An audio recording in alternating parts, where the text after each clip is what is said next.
Video केतेक साधारण रोगरू दूरे रहिबा, रोग प्रतिरोधक शक्ति बढ़ाइबा, जीवाणु बा भाइराल संक्रमण सहित लड़िबा, केश एवं चर्म रोगर मुकाबिला करिबारे तुलसी पत्र साहाय्य करिथाए।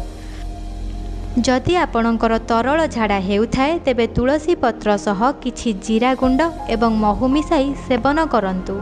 देखिबे आपणक झाड़ा भल होइजिबा सह आपण दुर्बल मध्य अनुभव करिवे नाही। एहा आपणक शरीर रे जलीय शक्ति को बजाय रखिबो। एहा छड़ा जदि कौनसी कारणरू आपणकर बांती हेउथाए तेबे तुलसी पत्र सह अदा रस मिसाई सेवन करंतु। देखिबे आपणकर बांती तुरंत भल होइजिबो। कैंसर परि मारात्मक रोग मध्य तुलसी पत्र द्वारा कमी थाए। जदि आपण प्रतिदिन किछि तुलसी पत्र सेवन करंती तेबे एहा कैंसर भूताणु को वृद्धि हेबाकु देई न थाए एवं धीरे धीरे सेगुडी को नाश मध्य करि दिए।